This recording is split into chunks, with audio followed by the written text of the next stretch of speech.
मध्य प्रदेश में पूर्व मंत्री दीपक जोशी जी इस वक्त हमारे साथ में सीधे जुड़ रहे हैं। दीपक जी, बहुत बहुत स्वागत है आपका IBC 24 में।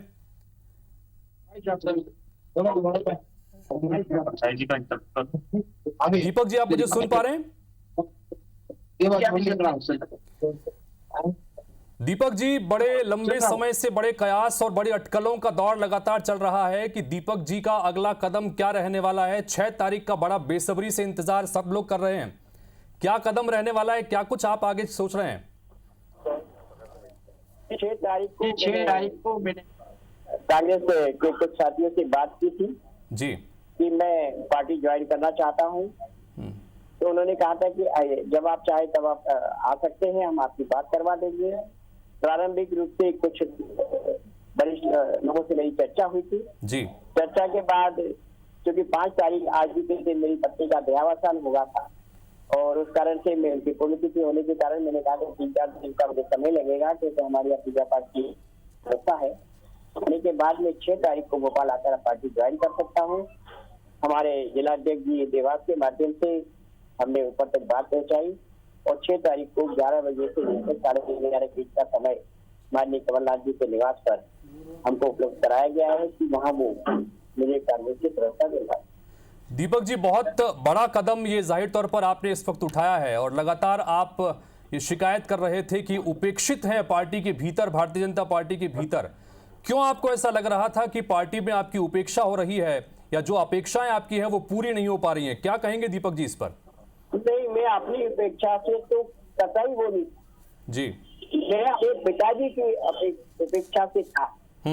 कारण कि मेरे पिताजी का एक स्मारक हाट टिकिया जैसे छोटे से गांव में 2.5 करोड़ रुपए की लागत से बन रहा है। 24 नवंबर 2020 को माननीय शिवराज सिंह चौहान ने सारे भाजपा के नेता और माननीय ज्योतिरादित्य सिंधिया जी जब वो नए आए थे उनके साथ उस स्मारक का शिलान्यास किया था। आज तक वो शिलान्यास बन नहीं पाया। हमने कुछ नामकरण कहा था कि जोशी जी भोपाल से सांसद रहे, इस नाते से भोपाल में उनकी याद होना चाहिए।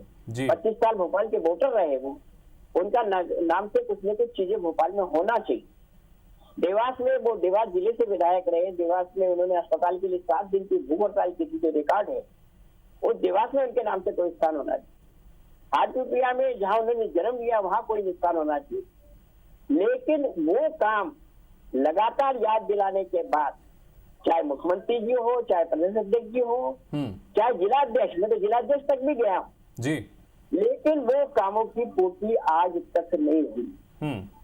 और पिछले कुछ दिन पहले जब मैं पिताजी के स्मारक के सामने से निकल रहा था तो एक व्यक्ति की टिप्पणी के सुनने के बाद मेरा मन कहने के आंदोलित हुआ था और मुझे लगा कि ये जिम्मेदार लोग सुन नहीं रहे।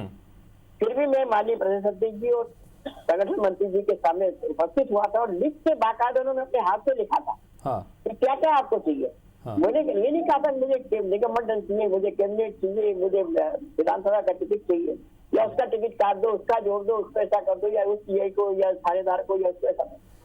मैंने कहा था उनसे पूछ लेना आप कि मैंने 3 ही काम बताए थे कि पिताजी के नामकरण से ये चीज होना चाहिए जी। 4 दिन बाद प्रदेश अध्यक्ष जी मुझे मिले कहीं किसी जगह प्रदेश कार्यालय में। उन्होंने कहा कि आपकी बात मैंने मुख्यमंत्री तक पहुंचा दी, वो काम जल्दी शुरू हो गया। आज मेरे ख्याल से 1 महीना 1.25 महीना हो गया। तो क्या दीपक जी, क्या वजह मानते हैं दीपक जी, आप ये कह रहे हैं कि आपके पिताजी का जो सम्मान होना चाहिए था वो सम्मान पार्टी में नहीं हो रहा है और एक बड़ा चेहरा रहे हैं, प्रदेश के मुखिया तक रहे हैं और भारतीय जनता पार्टी के पुरोधाओं में उनका नाम आता है। क्या वजह मानते हैं आपकी पार्टी के भीतर ही उनका सम्मान नहीं हो पाया? नहीं, मुझे लगता है मेरे पिताजी का स्वभाव हमेशा पूरी पारदर्शिता की राजनीति करने वाला रहा है जी। डांटने में वो हमें कतई कंजूसी नहीं करते थे। जब भी डांटना होता था बुला के डांट देते थे। जब विधायक के रूप में मैंने काम किया, मंत्री के रूप में काम किया, उन्हें लगा कि छात्रों ने मुझे अच्छा लगा। और भाजपा के असंख्य कार्यकर्ता जिन्होंने उनके साथ काम किया है वो भी उनकी फटकार को सुनते थे और मुझे लगता है इन्हीं फटकारों में कहीं न कहीं जिम्मेदारों को फटकार लगी होगी। उनके मन में आज ये बात कचोट रही होगी कि दीपक जोशी तो ठीक है, लेकिन जोशी जी के लिए भी हम क्यों करें। अरे भाई, हम तो ये कह रहे जोशी जी पारदर्शिता की राजनीति का संत, एक बिरला उनको नामकरण मिला है, उस नामकरण को आगे बढ़ाने के लिए आप कुछ तो करें। लेकिन लगता है मुझे कहीं न कहीं वो फटकार जोशी जी के आड़े आ गई और उसी के कारण ये निर्णय हुआ है। और दूसरा, आज जोशी जी होते तो निश्चित रूप से पूरी सरकार को, संगठन को फटकार लगाते और यही कहते जिस प्रकार मध्य प्रदेश की हालत है आज, भ्रष्टाचार में मेरे ख्याल से मध्य प्रदेश का इंडेक्स किसी विदेशी एजेंसी से कराया जाए तो नीचे से नहीं ऊपर से टॉप पे निकले। बहुत गंभीर बात आप कह रहे हैं दीपक जी यहाँ पर। इन सब के बीच दीपक जी क्या मानते हैं, चूंकि एक के बाद एक कई नेताओं की, भारतीय जनता पार्टी के पुराने और वरिष्ठ नेताओं की नाराजगी सामने आ रही है। आप लगातार, आपकी तरफ से बात आई, सत्यनारायण सत्तर ने बात रखी है, भंवर सिंह शेखावत तो यहां तक कह रहे हैं कि सिंधिया के लोगों के आने के बाद पार्टी में गंध फैली हुई है। क्या वजह इसके पीछे मानते हैं आप? नहीं, देखिए, मेरा ये कहना है कि पार्टी की विचारधारा को करने का काम वरिष्ठ लोगों के हाथ में होता है जी, क्योंकि उनका मनस इस प्रकार से काम करने वाला होता है। लेकिन आप विचारधारा के नाम पर व्यक्तियों को थोप दोगे जिनको रीजनिटी ठीक से पता नहीं है। आज मेरे ख्याल से आप अगर अभी चाहे, अभी का भी फोन उठाए और बीजेपी के 54 जिलाध्यक्ष है, 54 जिलाध्यक्षों से पंचनिष्ठा के बारे में पूछिए कि भारतीय जनता पार्टी की पंचनिष्ठा क्या है, वो जिलाध्यक्ष नहीं बता पाएंगे। 123-24 विधायक है, वो पंचनिष्ठा नहीं बता पाएंगे बीजेपी। तो ऐसी विचारधारा को चलाने से हमें मतलब क्या? ये विचारधारा तो आपने ध्वस्त कर दी। दीनदयाल के अंत्योदय का आप नाम लेते हो, लेकिन दीनदयाल के अंत्योदय को पूरा करने का आपने प्रयत्न किया? जो योजना आपकी हो भ्रष्टाचार के भर चढ़ी जा रही, पूरा जनमानस करने के परेशान है। जी, तो दीपक जी, क्या आप भी इस बात को स्वीकार करते हैं कि जिस तरह से, जिन परिस्थितियों में सरकार बनी 2020 में, सिंधिया के साथ में बड़ी संख्या में कांग्रेस पार्टी से जुड़े कई नेता पार्टी छोड़कर आपके साथ शामिल हुए, उसकी वजह से पार्टी की स्थितियां, परिस्थितियां बदली हैं, ये आप मानते हैं? नहीं, देखिए, कप्तान टाइट होता है तो सब व्यवस्था बदलती है। अगर वो लोगों को मैं नहीं कहता दोषी ठहराता, वो अपनी जगह आए, लेकिन कप्तान को और संगठन को अपनी जिम्मेदारी निभानी थी। शायद उन्होंने उस शिद्दत से उस जिम्मेदारी को नहीं निभाया जिस शिद्दत से उनको जिम्मेदारी दी गई। तो दीपक जी, आप चूंकि कह रहे हैं कि वो सम्मान आपको और आपके पिताजी को खासतौर पर नहीं मिल पाया जिसका हकदार थे, पार्टी को देना चाहिए था। अब आप कांग्रेस पार्टी में जाने की बात कर रहे हैं, यहां पर किस तरह की उम्मीद कर रहे हैं, किस तरह की बात हुई है आपकी पार्टी के नेताओं से, कमलनाथ जी से? नहीं, देखिए, हमेशा दरबदल होता है तो किसी न किसी बात को लेकर किया है जी, लेकिन मैं किसी प्रकार की कोई सीट, कोई पद या कोई प्रतिष्ठा कांग्रेस पार्टी से नहीं चाहता। मैंने पहले भी कहा था और आज भी कह रहा हूं। और अगर लोगों को लगता है तो मैं आपके माध्यम से उन तक खबर पहुंचाने जा रहा हूं कि मैं कोई चुनाव नहीं लड़। अगर पार्टी को लगता है कि मेरी आवश्यकता है तो मैं बुद्धि से चुनाव लड़ने के लिए तैयार हूं। अगर पार्टी मुझे अभी 2-4 दिन के लिए आदेश देती है तो मैं कल ही बुद्धि जाकर मैं अपने प्रचार अभियान की शुरुआत। ये भी लगातार कहा जाता है और भारतीय जनता पार्टी की तरफ से ही दबी जुबान में ये बातें होती हैं कि हाट पिपलिया में उपचुनाव हुआ, आपको चूंकि टिकट नहीं मिला इसलिए आपकी नाराजगी सामने आई, उसके पहले तो आपने कभी नाराजगी इस तरह की जाहिर नहीं की। इस पर क्या कहेंगे?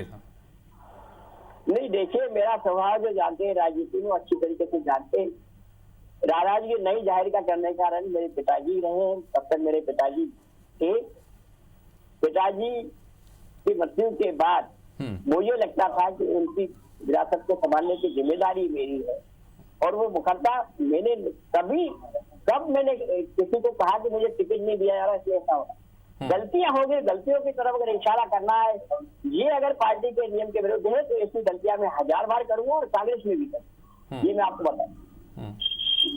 तो क्या अब चूंकि अब आप कांग्रेस पार्टी ज्वाइन करने वाले हैं, आपने ये IBC 24 पर भी इस वक्त बड़ा ऐलान भी किया है, तो जानना चाहेंगे आपसे कि अगर इलेक्शंस के समय में 2023 में आपको मौका मिलता है पार्टी की तरफ से, हाट पिपलिया सीट से ही चुनाव लड़ना चाहेंगे या किसी और सीट के बारे में भी मन बना रहे? मेरे कहा मैं कांग्रेस पार्टी से कोई भी सीट पे चुनाव नहीं लड़ा, ना लोकसभा, ना विधानसभा, नहीं। लेकिन क्योंकि उस कांग्रेस के कार्यकर्ता का हक मैं नहीं लेना चाहता जो उस सीट पे काम कर रहा है। वो 4 साल से मेहनत कर रहा है और मैं 6ठे महीने में आकर उस विधानसभा में घुस जाऊं जहां वो बेचारा मेहनत कर रहा है। उसकी सीट को चुराने का काम या डाका डालने का काम मैं नहीं करूँ। लेकिन मैं पार्टी से अनुरोध कर सकता हूँ कि अगर मुझे लड़ाना है, पार्टी को लगता है कि दीपक जोशी की जरूरत यहाँ है, तो मैं बुद्धि से चुनाव लड़ने के लिए तैयार हूँ और मैं उस चुनाव को पार्टी की झोली में डाल दूंगा। ये पार्टी को विश्वास है। तो पार्टी को अगर लगता है कि हाट पिपलिया से आप उम्मीदवार बने तो तैयार हैं आप? नहीं, मैंने कहा ना, हाट पिपलिया से जो हमारे प्रत्याशी, जो हमारे कार्यकर्ता है, हाँ। जो काम करते आ रहे हैं, जी, जिन्होंने 4 साल से काम कर रहे हैं, कांग्रेस के लिए अपनी जमीन तैयार करवा रहे हैं, उन कार्यकर्ताओं का हक मैं क्यों मारूं? मैं उस परिवार से नहीं हूँ। मेरे पिताजी ने भी माननीय नंद कुमार सिंह जी चौहान की जगह खंडवा से टिकट दिया जा रहा था, उन्होंने मना कर दिया। मुझे 8 में कन्नौज खाते गांव से टिकट दिया जा रहा था, उन्होंने कहा था मजबूर दूर वहां पर सिटिंग है, मैंने उसका हक क्यों मारे? तो मैं आज भी किसी का हक मानने की, किसी पिता का पुत्र हूँ, इस नाते से उस परिपाटी का पालन करूंगा कि किसी भी कांग्रेस कार्यकर्ता का हक ले लूंगा। दीपक जी, क्या भूमिका देख रहे हैं आप कांग्रेस पार्टी के भीतर? आप ये कह रहे हैं कि चलिए चुनाव तो लड़ने की इच्छा नहीं है, ना विधानसभा की ना लोकसभा की, पार्टी देगी तो विचार करेंगे, लेकिन आप खुद की भूमिका क्या देख रहे हैं आज की तारीख में? देखिए, कांग्रेस के सारे बड़े नेता, जिसमें माननीय कमलनाथ जी, माननीय दिग्विजय सिंह जी, माननीय राहुल भैया, माननीय अरुण यादव जी, इन सबसे मेरा परिचय और संपर्क रहा है, लंबे समय से रहा है, चर्चाओं के दौरान भी रहा, वैसे भी रहा। और सबने, क्योंकि पिता की बहुत ज्यादा और बहुत उससे ये लोग सम्मान करते थे, इस नाते से कहने को उस सम्मान को मेरे अंदर भी छोड़ा। और अबोध कार्यकर्ता या अबोध विधायक होने के बाद भी, मंत्री होने के बाद भी जी, इनकी सीख हमेशा एक वरिष्ठता रही है। एक सामान्य कार्यकर्ता के रूप में कांग्रेस के लिए काम करने की मेरी जिम्मेदारी है और उस भूमिका को मैं बखूबी निभाने का प्रयत्न करूंगा। दीपक जोशी जी, बहुत बहुत शुक्रिया IBC 24 को ये महत्वपूर्ण समय देने के लिए और अपनी बात रखने के लिए। बहुत बहुत शुक्रिया आपका।